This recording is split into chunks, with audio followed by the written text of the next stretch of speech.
Welcome to the Project Zion podcast. This podcast explores the unique spiritual and theological gifts Community of Christ offers for today's world.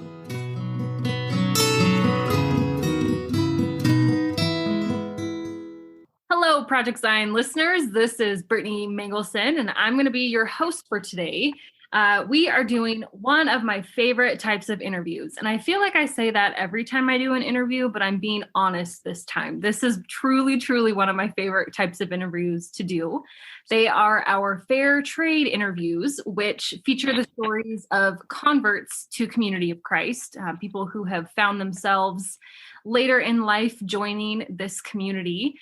So today we have on a new member, and her name is Elle Mills-Warner, and she is in Seattle. And so, Elle, I'm just going to throw it over to you really quick to introduce yourself, and we will dive into the interview. Well, thank you for having me. I am originally from Ogden, Utah, and was born and raised there. Graduated undergrad from Weber State University in French and International Politics. I've moved around the country a bit. Lived in San Francisco, in Houston, now here in Seattle. I have a Master of Divinity from Starr King School for the Ministry, and don't know what else to add into that. Awesome. I grew up in Provo, so I definitely know Ogden well, and I went to Utah State, so a little bit further north, but very similar. Mm-hmm. So, Elle, you were just confirmed, what is it? Was it last week? The week before? Yep, 1 week ago today. Okay, perfect. So, but before we get into that, we're going to talk about your background a little bit with faith. So why don't we just start at the beginning, whatever that looks like for you. I'm curious to know what faith and religion and church looked like for you growing up. Yeah, I grew up in a LDS faith tradition. I was baptized at 8, like most good Mormons are. And my family was an interesting mix because my mom was on and off active in the church growing up. There would be periods where she would take us every Sunday, and then periods where she wouldn't go. But she always professed to believe it. My dad, on the other hand, was inactive through my whole life.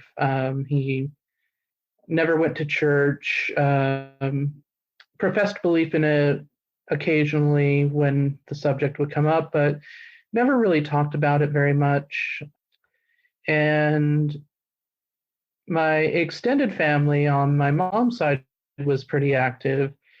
And on my dad's side, they were kind of the stereotypical Jack Mormons where, we're going to drink, we're going to smoke, we're going to do all the fun things. But if you ask us, yes, we definitely believe. We would never question believing. And so that was kind of the home environment I was raised in. And when I was a teenager, I became very serious about the church, and I was attending every Sunday and going to seminary and really wanted to just completely immerse myself in the church because at the time it seemed like the most important thing in the world to me.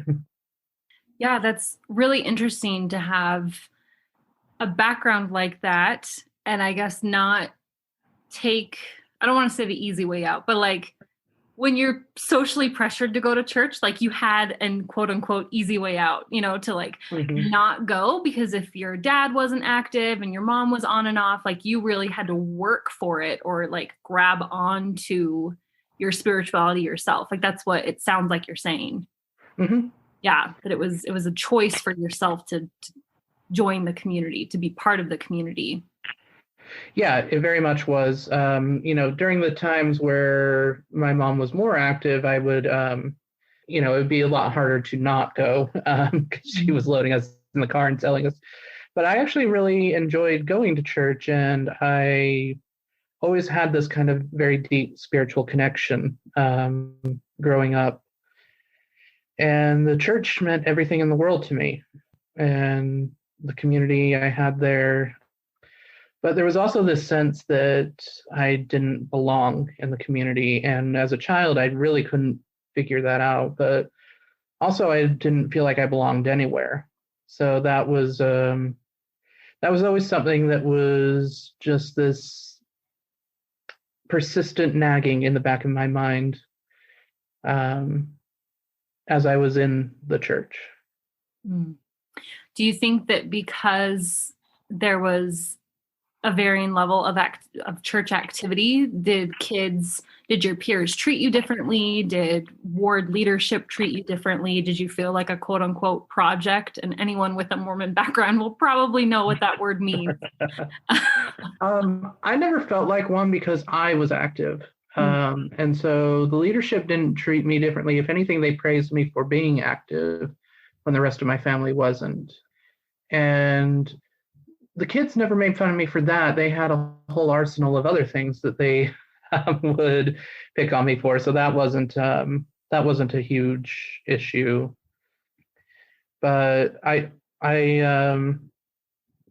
never felt like I belonged in the church, and I felt like, well, this is God's truth, and I need to find my place in it. And for a while in my teens, the idea of conformity to it was where I went. I'm like, well, I've got to make this work. I've got to hunker down. If I'm not fitting in, that's my fault. I think that's a very common thing that a lot of people feel in the church, that if it's not working, it's your fault.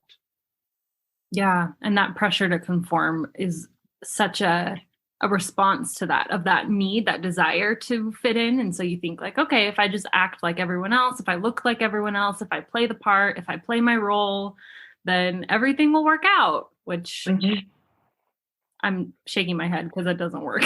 No. And it really was not ever going to work for me. I'm a trans woman, and growing up in the church, I just had this thought over and over again that something wasn't right with me, like something didn't match what I was being taught. But also I was really, really into boys, and that really was just not going to fly in the church. And so there was that struggle and that tension through my teen years. And so conformity was burying any desire, anything that I had that was not in line with what they were teaching me. And of course, that led to me, trying to focus the attention off of myself and pointing out anyone else's failures in the church. I became that person for about a year or two. And then I had an experience that really started challenging my thinking. And that was when I was 15. I had the privilege of going to Europe on a special program for youth. And the first place that we went was Rome, and we toured the Vatican. And seeing this 2,000-year-old church with more power than any religion has ever had, and more history than my church could ever dream of, and being in the epicenter of that church and just seeing everything, it was breathtaking for a 15-year-old who was pretty sheltered from the world. And we went to several other churches and cathedrals on the trip, but the Vatican really stuck with me. And I remembered coming home and just kind of thinking, what was that? Like, that was not, that was not Temple Square. That was not anything that I'm used to. And so I went to the library and I checked out every book on Catholicism that they had.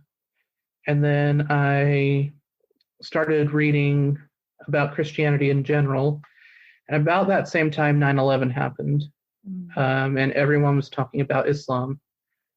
And so I started checking out books on Islam, and that just kind of led into exploring religion in general. I started reading everything I could about it. Yeah, again, I'm just really impressed at your the drive that you had to not shove religion away or not be afraid. It sounds like, I don't want to put words in your mouth, but it sounds like you maybe felt God's spirit at the Vatican. And maybe that was a little jarring for you because I know what you were taught, right? Like you're not supposed to feel the spirit outside of some place that's not like Temple Square. But that sent you on a journey of seeking for yourself and exploring religion and other Christian sects, and then in Islam, just that you allowed that experience to open yourself up instead of closing in. And I'm just really impressed by that you were able to do that at 15. So yeah, it was, and I passed it off to myself as just curiosity. Even though I knew there was something much deeper driving me, it really was like when I was in the Vatican, I felt something I had never felt before in my life, something that's I felt had been missing. I just couldn't make that same feeling happen anywhere in the LDS Church. And I again thought, maybe that's me. Maybe there's something wrong with me. And about a year into reading about that, when I was 16, 17, somewhere in there, I had a friend who was Greek, and her dad was actually the priest at the Greek Orthodox Church in Ogden. And she invited me to Orthodox Easter, which is usually on a different date than Western Easter. It's usually at least a week later, if not all the way up to a month later, because they use a different calendar than we do. And I was like, well, yeah, you definitely want to go explore that. Like, you're not going to turn down the invitation to go see that. And I thought it was going to be a lot like Catholicism, because in my studies, I learned that they were the same church for the first 1,000 years and split. And, I had read some things about it. And then I walked into that building and all my expectations went flying out the stained glass windows. It was very different. It was very ancient. Like, the Catholic Church is an ancient church, but they've modernized quite a bit. The Orthodox Church has not, and they are doing things that they've been doing for centuries, if not millennia. And you really feel that when you're in there. And I had that same feeling that I had in the Vatican, this feeling of God's. And I left the service just like on cloud nine until I got home, and I felt guilty that I had felt it there. And I just couldn't feel it in my own church. And that started a faith crisis in me. And at the time, I was in such black and white thinking. I was like, it has to be one or the other, and which one is true? And that really started me down this rabbit hole of trying to find the true church in my mind. And I eventually kind of concluded I didn't believe in the LDS Church anymore. And I admitted that to myself around age 17. And even just admitting it to myself and writing it down in my journal felt like a huge betrayal of my family and my ancestors.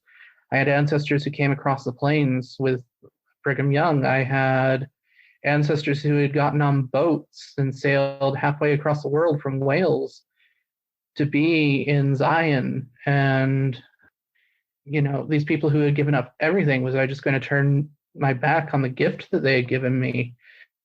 And yeah, I thought about all my social relationships and how many of them were built on the church. Most of the meaningful ones were. And I thought, okay, no, you've got to push this down. You definitely believe. You gotta just plow forward through that. And I ended up trying to make it work. I was going to church and to Mutual, and each time I went, I just felt hollow. And then again, telling myself, you're just curious, you want to see what else is out there. I started going to other services. I went to Catholic services, Buddhist services. I went to a friend's Baptist church. Just a number of things, just to tell myself, you're just looking. You're just filling in the blanks of what you've studied, even though I, on some level, knew, no, you're looking for your home. And it was a very lonely time. It was also a time of a lot of very intense family stuff. I was going through a lot of abuse at the hands of my father, and also dealing with my sexuality and everything else at the time. It was not an easy time in my life, and so I felt lonely. I think I felt lonelier then than I ever had felt in my life. Yeah, that is understandable, especially because living in Utah and having multiple markers, quote unquote, against you, and having the guilt of your pioneer ancestors. I know that guilt as well. To go through all of that while working through your sexuality and while trying to deal with home life and while trying to be a high school student sounds, to be honest, unbearable. That's a lot for a 17-year-old to go through at once, and to have your faith being challenged, your belief being challenged, and not being fully free to explore that and to figure out who you are in a safe environment. Like that's a lot. That's a lot to go through. Mm-hmm. Yeah, and I don't know, it was just it was overwhelming at the time. But I just kept telling myself, you can make this work somehow. You've just got to believe. And I realized I didn't believe. And there was a lesson on the Book of Abraham in seminary when I was in my senior year of high school. And the teacher had like a globe and was showing how the days are caused by the turn of the axis, and it's like, but on Kolam a day is 1,000 years and everything. And looking back on it, I'm not sure how official that teaching was, knowing what I know now, but that's what my teacher chose to do. And they were just talking about Kolob and everything, and I remember hearing about this and reading about it and everything, but at that point in time, I was just like, what? Like, what are you talking about? And for the first time in my life, it just sounded so ridiculous. And I actually raised my hand and I said, you don't really believe this, do you? And he asked me to wait in the hall. Oh, yikes. And I had not been I was one to ask questions and things like that, but that was the first time I'd really stepped out of line and said something like that. And basically just kind of told me, you can ask questions, but you need to be respectful about it. And, we're here for your questions and all this thing. And I was like, okay, maybe I shouldn't phrase things quite like that again. But after that, there was one more seminary class I remember attending. There might have been one or two in between that, but the next one that I really remember was they had the missionaries come, and they were basically teaching us ways to convert our friends, ways to share the gospel with our friends. Mm-hmm. And I thought about all of my non-Mormon friends in this, and I was just like, I'm not going to give you they actually gave us these little blue slips of paper and said, give us the names of all of your friends or any inactive people that we can come visit. And I looked at this and I'm like, I'm not going to go put my friends' names on these and have you go and talk to them about something I'm not sure I believe anymore. And I tore up the little slip of paper. I wrote blasphemy over all the little bits. I stood up, threw it in the garbage can, walked out, and I didn't go back to seminary after that. What a what a sassy exit. I love it. I am a dramatic person. I've come to really acknowledge that. Blasphemy. I didn't say anything as I got up, but I that was my exit. And I never do anything quietly. My mom always laments that.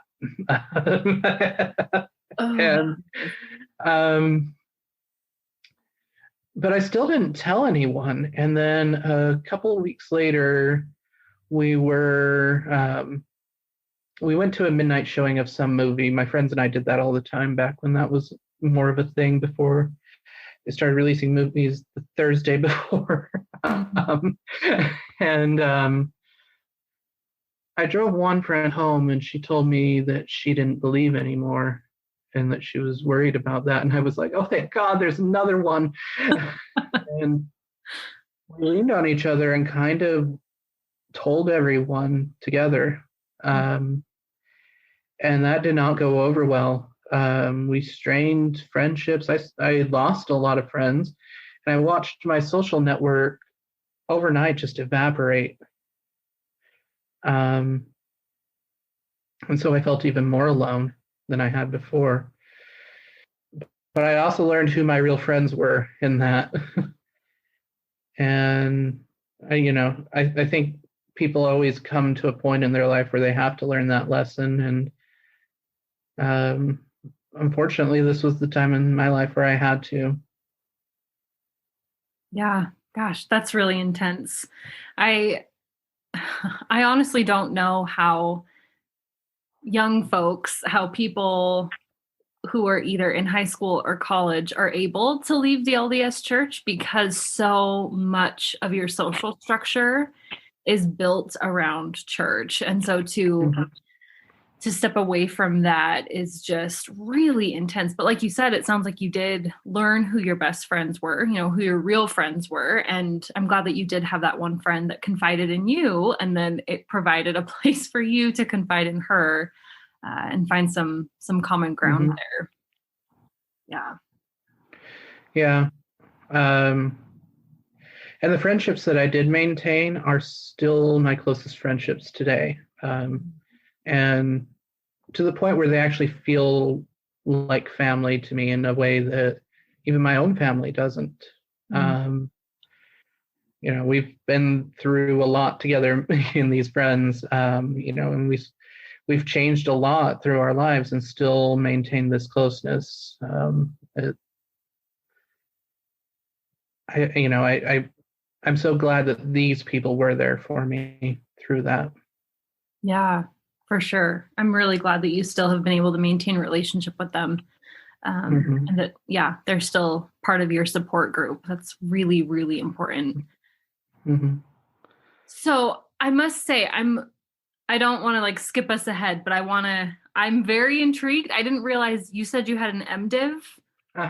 Okay, so that tells me that your little seeking heart that started when you were a kid, that took yourself to church or, chose to be involved, that is just kind of who you are. So I have that in the horizon of how does the story get to that point? What else happened? How did you take control of your faith story? And I guess the reason why I ask it that way is because so many times, and I can speak for myself, when you go through a faith transition, it almost feels like you're left with so much rubble.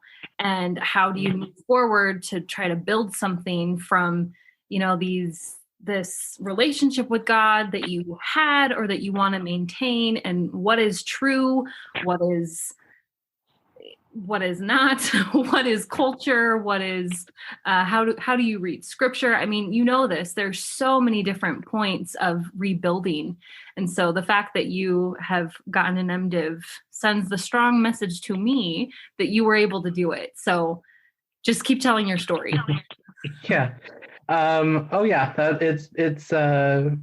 It's funny because this, when I was going through it, I thought this was going to be the end of the story, that I was going to find something. And Oh, this was just the beginning. Like, all that was the prologue, I found out.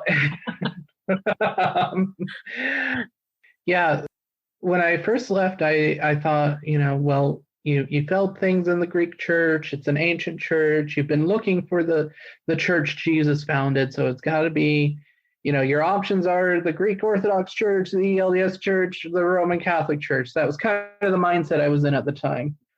And I started taking catechism classes at the Greek Orthodox Church, and there was just something in me that was like, this isn't where you belong.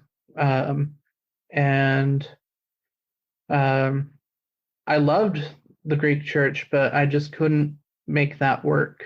And so, that left the option of Roman Catholicism for me in my mind. And that's where I ended up going. And I threw myself into that. And I ended up being baptized at the Easter Vigil the following year.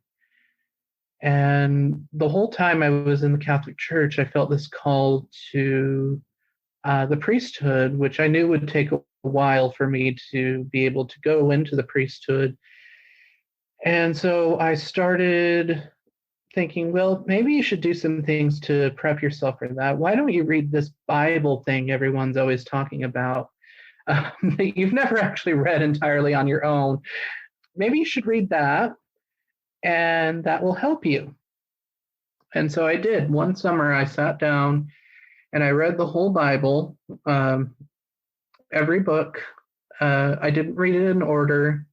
I had the deacon at the Catholic Church I was at told me, do not read it from Genesis to Revelation. You'll get bored and you'll never finish it. Read each book as a whole book by itself and then move on to a different one, which is always how I tell people to read it. Because, you'll get bored if you just start in Genesis. So I read the whole book, and I remember getting to the end and going, what an awful book. What the hell was that? There was just so much horror in it, and very little like transcendent wisdom or anything. Like, a lot of it was just these terrifying stories and these just horrible acts people do in the name of God, a lot of it.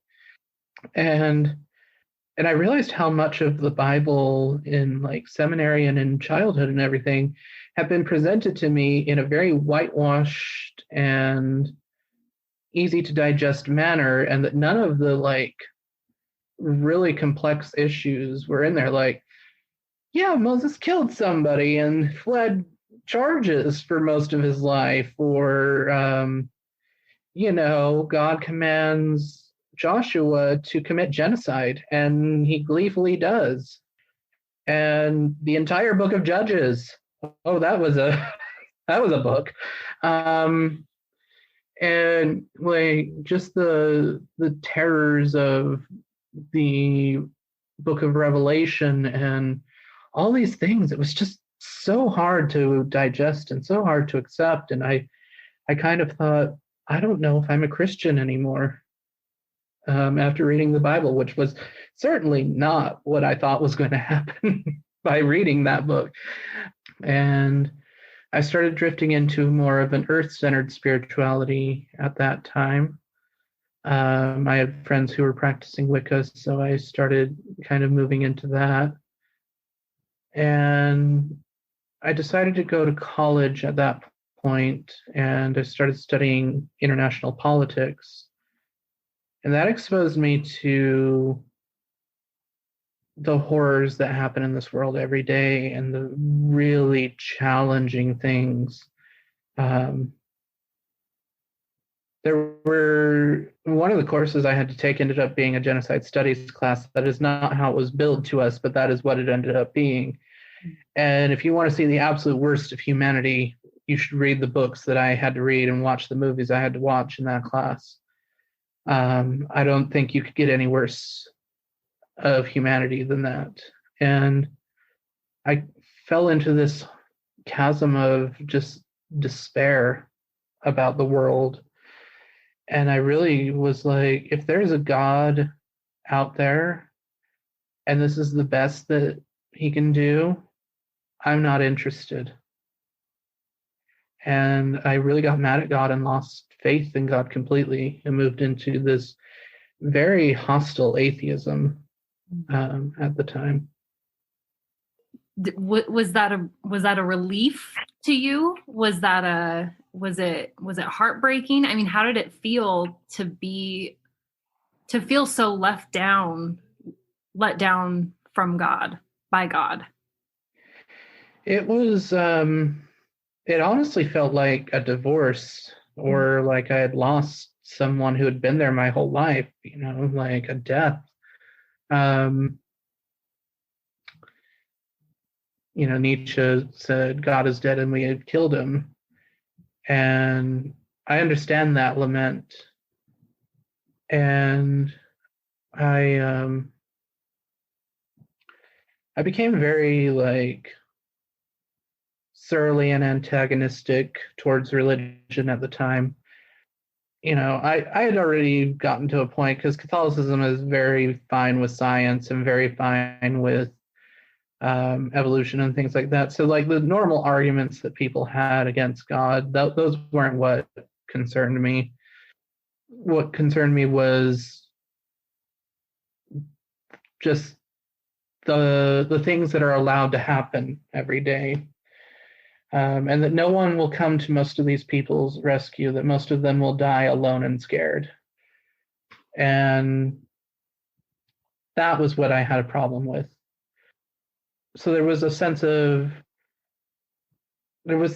that I had deluded myself into believing in God. And there was a lot of self-anger at the time with that. And I thought that was where I was going to stay. And then things took a very different turn. I ended up entering one of the worst depression spells of my life at the end of 2013 rather. I had a lot of setbacks romantically, a lot of setbacks professionally and personally, and felt like I was just falling flat on my face. And just before New Year's, I started coming out of it, and I thought, okay, you need something to distract yourself. You've always wanted to visit different religious traditions that you've studied, and why don't you visit in the new year a different religious tradition every week and keep a blog on it? And so I did. That was my 2014. Every single week you went to a new religion. Yep. I did this in Ogden, Utah, and most of the churches were in Ogden. Some of them I had to go as far south as South Jordan, or actually can't remember, the Bluffdale. Bluffdale was the furthest I went for one, but most of them were in my backyard in Ogden, and Utah's one of the most religiously homogenous places in the country. Yeah. So if it's that diverse in Ogden, Utah, it's not diverse in this whole country. So real quick, I'm not entirely sure, but I think I've read your blog. As you've been talking, because did you go to the Salt Lake, or not the Salt Lake, did you go to the Ogden congregation? Yes, I did. Community of Christ congregation? Okay. We're having one of those moments live on Project Zion. I really think I read your blog because we started looking into Community of Christ in 2014. And I was Googling and I am pretty sure that I came across your blog. Did you also do some YouTube videos or no? Yes, I did. Okay. Yeah, that's me. This is the best. Okay, I'll stop talking, but I did consume your material and keep talking. Yeah. It's funny. I actually come across that a lot in various religious circles. A number of people are like, that was you? Yeah, that was me. So that happens all the time.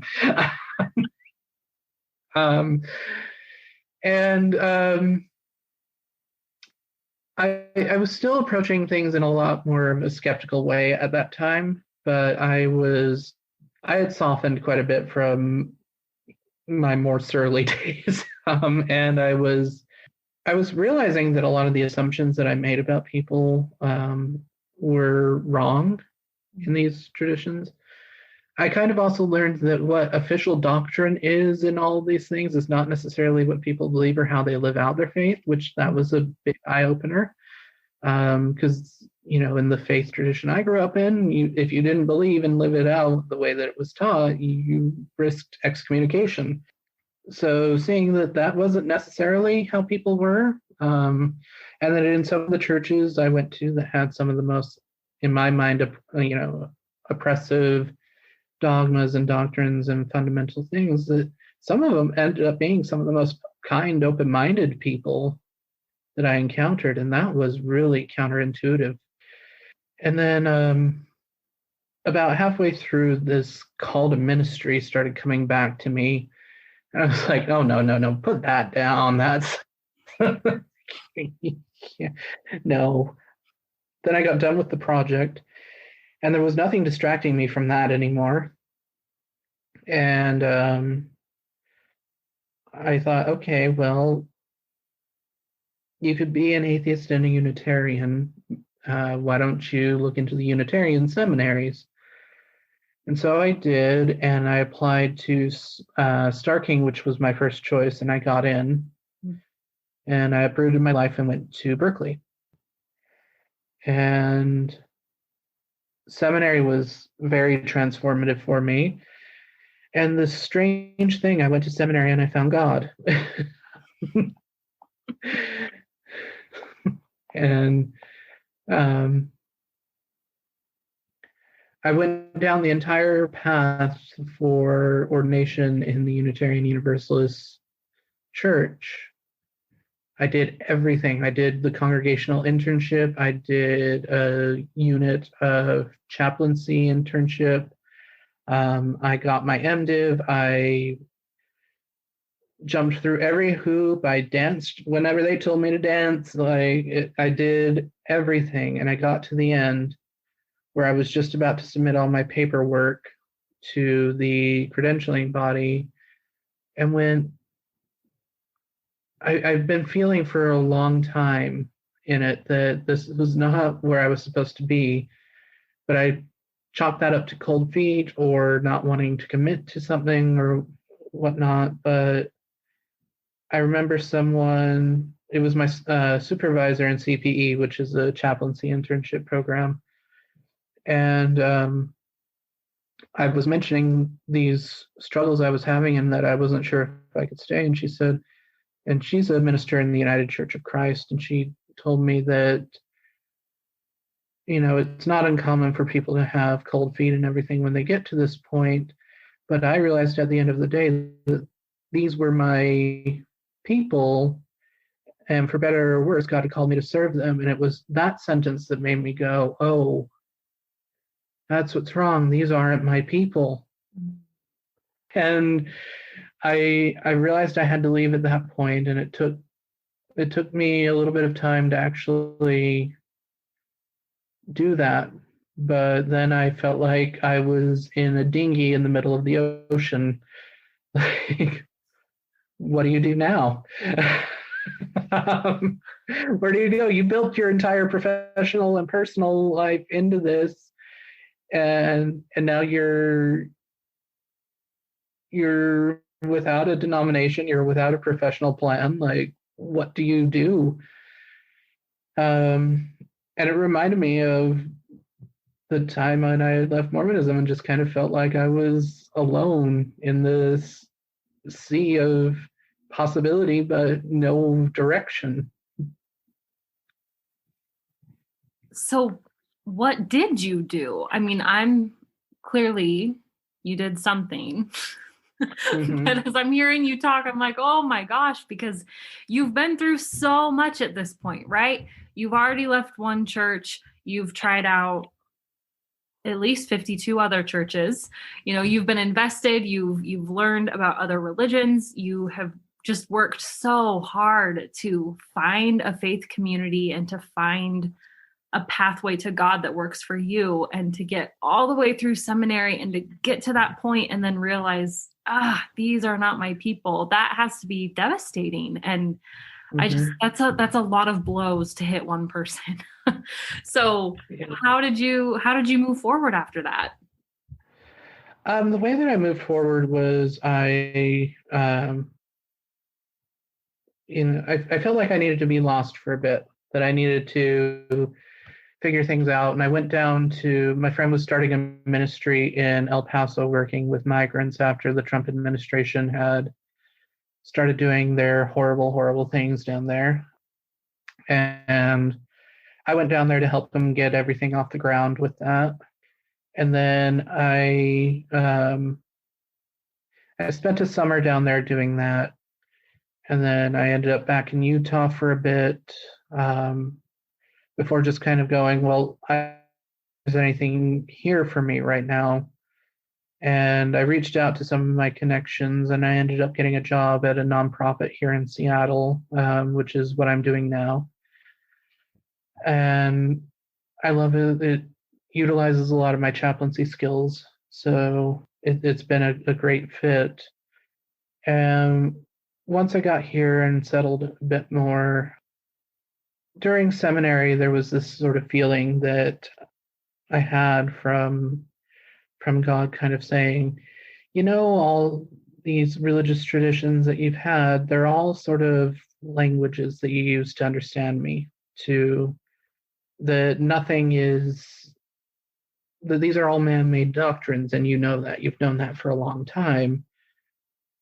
But there are different ways that people have tried to express their awe and the inexplicable things that have happened, and the things that they see in the world. And so these are languages, but they're not the ideas, they're not the feelings, they're not the core of what people are experiencing. They're just ways to express it. And you've had the chance of being multilingual. And so you have to learn how to reconcile your past. So in seminary, I reconciled my past with Catholicism, with Earth-centered traditions, with Greek Orthodoxy, and I found ways to make that work. And a lot of it is tied into Jewish mysticism, strangely.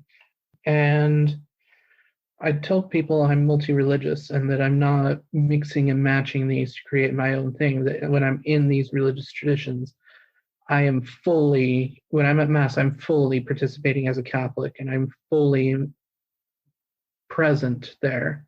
I'm not adding in my own things. When I'm in a pagan circle, I'm there completely in that space. Same when I'm at a Greek Orthodox church, that these things are just, they're different paths that I use to connect to God. And then sometime last year, it was almost as if God came and said, how I made you do that with all the other religions? Well, I'm going to make you do that with Mormonism now. And I was very resistant to that one. I'm like, oh, no. We closed that door. We're not going back. That was traumatic. That was like, no, we're not going there. And of course we went there because, God had different ideas for me. And I had remembered Community of Christ from my blog and from some contacts I had from that, who I had talked to, but I had never really seriously sat and thought about Community of Christ. But I started looking into John Hamer's history on it and everything. And he's somebody that I've talked to on and off through the years. He found me through my blog. And the more I started studying that, the more I kind of realized how fascinating the history of the Latter-day Saint movement was, and how complicated it was, and how it was, a lot of the early movement was a lot closer to my own sort of religious journey than I had given it credit for. A lot of I started reading a lot of it, and I'm like, I could see like a lot of my friends from seminary getting involved in something like this or starting something like this, and things just, snowballing out of control like they did at points in the early Latter-day Saint history. Like I could actually see people I knew in this, and I realized that there was a lot that I had given up by not exploring that part of myself. That when I had, wholesale rejected everything from my Mormon past, there were things about my own self and my own identity that I had given up in that. And that a lot of it was rooted in this pain and this not wanting to look at that part of myself, because I associated everything with that, with pain. And then I thought, okay, well, I know Community of Christ is a lot more open, and if they're willing to allow these kind of history lectures and everything, maybe it's worth looking into them a little more. And I started attending online services, and I had this feeling in these services. I had to do online because COVID. I got to discover this church during COVID, which has been very interesting. But as I was doing the online services and seeing all these people on Zoom, I realized these are my people. Like, in every sense of that, they share the religious heritage that I have. They share, in some cases, probably DNA and language that other people don't understand. And there was this sense of camaraderie. And then I ended up watching one of the YouTube videos from World Conference, where they were singing "The Spirit of God," and I just had this extremely emotional reaction to it, because I realized here are my people singing the song of my people on the land that Joseph Smith called Zion, and it has absolutely nothing to do with the church in Salt Lake City. Nothing at all.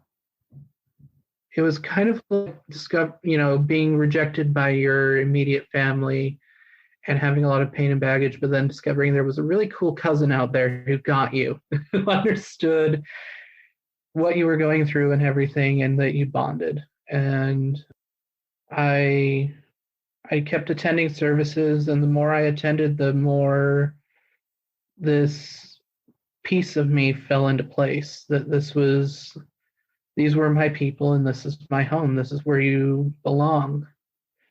And that's not something I've gotten in any other religious tradition.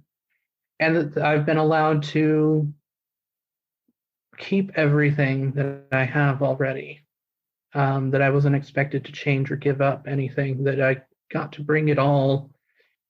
And that was not only accepted, but it was celebrated in my congregation, and that my questions weren't ignored, they were encouraged. It was a better homecoming than I could have ever expected. And that's really been kind of the theme of this whole thing, was coming home when I thought I would never have a home. Wow. So often with these interviews that I've done with people who have come from the LDS church, I often end up crying. And I did get teary-eyed because so many of our stories are so similar. And even though the particulars of them might be different, and, where we grew up or our family background or whatever it may be, one of the things that LDS folks often say is the church is the same wherever you go, right? It's so correlated. It's so much a part of you, no matter if you grew up in the United States or somewhere else. And what I've found is that means that when you leave that community, again, our stories are the same, because we have the same foundation, the cultural foundation, the doctrinal foundation. And so I always am just so struck at, yes, the stories are very different, and yet they're so exactly the same. And hearing you talk about seeing the World Conference, Sing the Spirit of God. I remember that as well. And just recognizing like, oh my goodness, there is a community that from my perspective has taken some of the best things about this foundation that I shared with them. And like you said, that it was totally different from the church in Salt Lake. And for me, it's just been a continuing unlayering of that reality and being able to still maintain my pioneer heritage and the pioneer heritage of my brothers and sisters, of people who have come from the LDS church, and celebrate that we don't have to give up who we were in order to be celebrated in this new community. So I just loved hearing you verbalize that, because that has been my experience too. Yeah. Mm-hmm. Yeah. And it made me realize that all of the people in the Latter-day Saint traditions, they're all my family. And that means that my LDS family and friends, yeah, they're my family, they're my kin. They've always been, they always will be. The ex-Mormons, you leave Mormonism, yeah, you stop believing, you never really stop being Mormon. Like, I think those of us who've made that journey really kind of realize that at some point. You're always in the church, even if you're out. And that also means that the people being held hostage by doctrine and everything in the FLDS church, under the horrifying abuses that have happened under Warren Jeffs, those are our siblings, and we owe them the love and care that we would give any of our siblings, and that we have to be there for them on some level. I don't know what that looks like right now with how insular they are, but those are our siblings suffering. And put in that perspective, the church became a lot wider for me. It's not any single denomination. It's all of us with this shared heritage and shared family. We have to be there for each other. Yeah, I think that raises a really important and challenging point. I know that I've participated in the Sunstone Symposium here in Salt Lake, and gosh, I would say no less than a dozen churches are represented in that all tie themselves back to Joseph Smith. And I've had a lot of conversation with different leaders in different churches, and recognizing, when I hear the story of their church, when I hear the story of their doctrine and their theology, it's very similar to what I grew up with. It's very similar to in Community of Christ. We had these old preaching charts, and they looked very much like an LDS plan of salvation. And, Community of Christ has largely moved from that point to a deeper understanding of who God is and what the quote unquote plan is.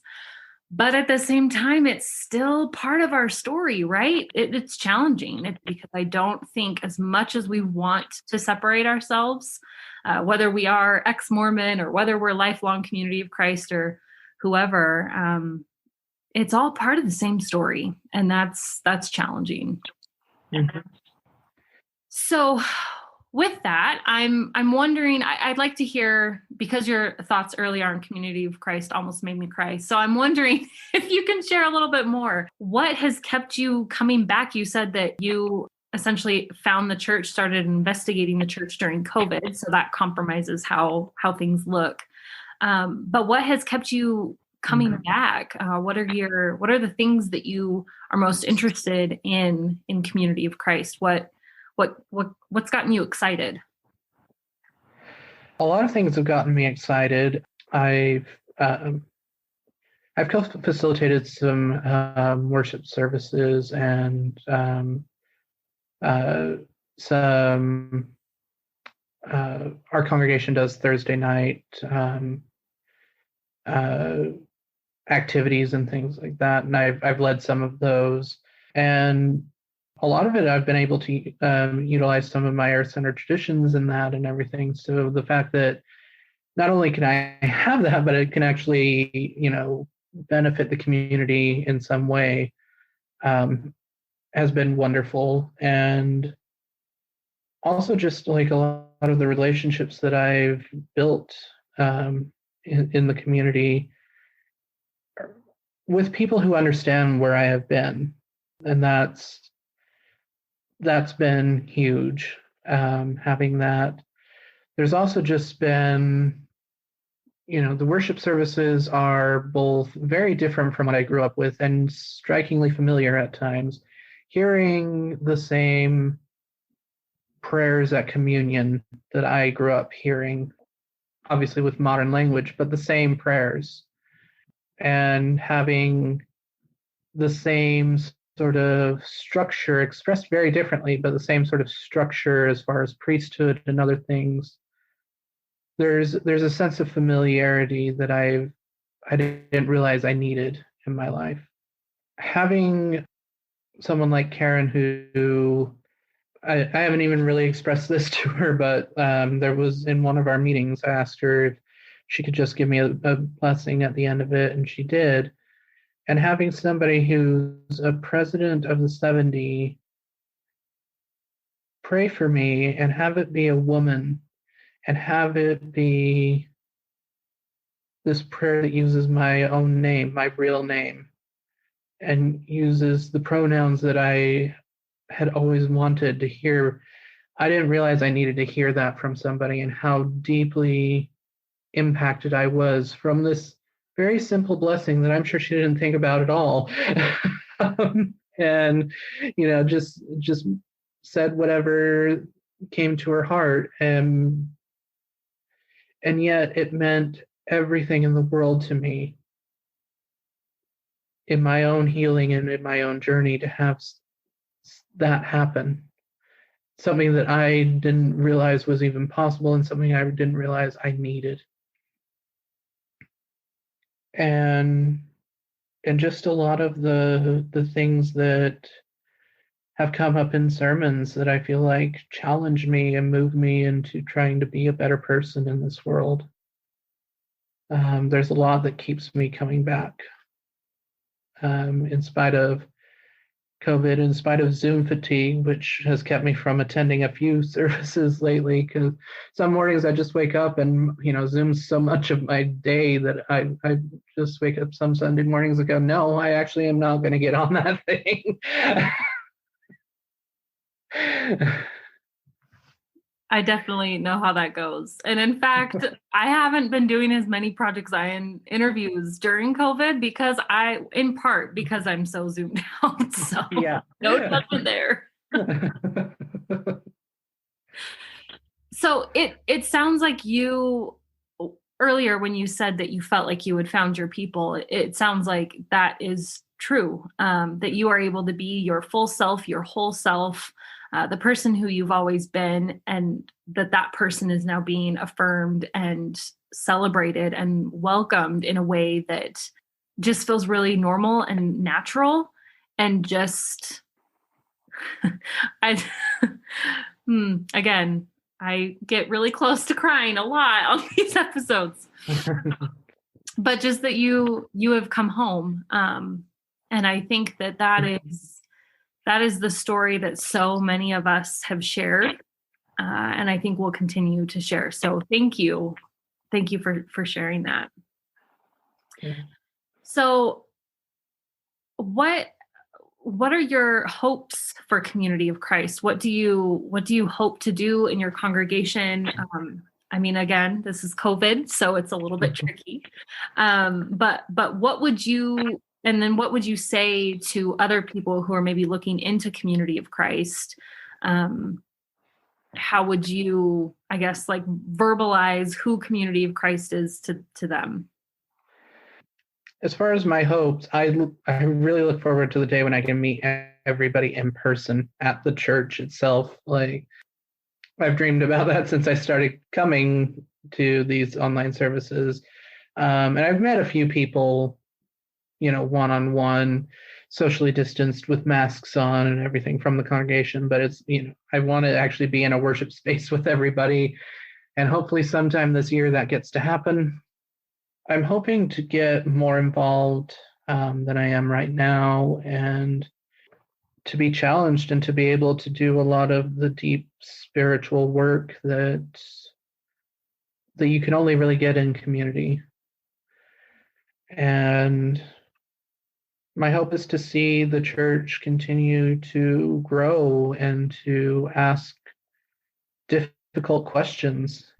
That's one thing I love about this church, is that difficult questions are not shied away from. They're tackled head on, and that it is uncomfortable and that it leads to a lot of hurt feelings, but it's still addressed. It's not buried under the rug. And I'm hoping to see more of that and to participate in these discussions and these challenges, and to have my own beliefs challenged in it. As far as what I would say to others exploring, there's, if this is where you feel called, you'll find people who are willing to embrace you in this movement. I'm not going to say everyone will, because it's a large enough movement that there's a number of voices, but that you should not be afraid to come in with your whole self and to be honest with yourself and with others as to where you're at with all of this, and to just trust in the divine, whatever that word means to you right now, that there's a place for you somewhere, even if it doesn't end up being here. Ah, that's so beautiful. Thank you so much for sharing all these thoughts. You've brought me to the brink of tears multiple times, and I don't know, maybe I'm just having an off day where I'm feeling extra emotional. But again, I really think that these stories are sacred, and I'm always really honored when people are able to come on and share it to the little Project Zion audience. And I don't take that lightly. So thank you for trusting us with your story. So Elle, again, I just want to thank you for sharing with us. And I do know that you have written a little poem about your faith transition story. So if you would like, I would love to have you read it just to finish us off. Yeah. So this is a poem that I wrote several months ago when I was really feeling the sense of homecoming that I talked about earlier. I ran from the red brick, I ran from the bishop, and from bread and water on silver trays. I ran from the prophet, I ran from the 12, and from their voices of judgment and hate. I ran from my neighbors, I ran from my family, and from revelations from the clouds. I ran from golden plates, I ran from seers and stones. I ran from granite spires soaring into the sky. I ran from Brother Joseph, I ran from Father Young, and from the brethren with their wounding tongues. I ran from Kolob and from Abraham's book. I ran from the Savior and his Father Elohim. I ran from garments, I ran from Jehovah, and from the priesthood, the people like me. I ran and I ran away from those mountains. I ran and I ran. I looked for a home. I met strangers who became my family. I ran, but no place was home. I ran and I ran, but there was nowhere left to go. I ran from my people and a past which haunts me. I ran and I ran trying to escape. And now here I stand before my people once again. I don't have any shame, and they hear my voice. There are no conditions. They only want me. There is just one revelation. It is God's perfect love. I ran and I ran. I ran right to them. That was beautiful and so well encapsulated the story that you just shared with us. So thank you so much, Elle. Thank you for having me.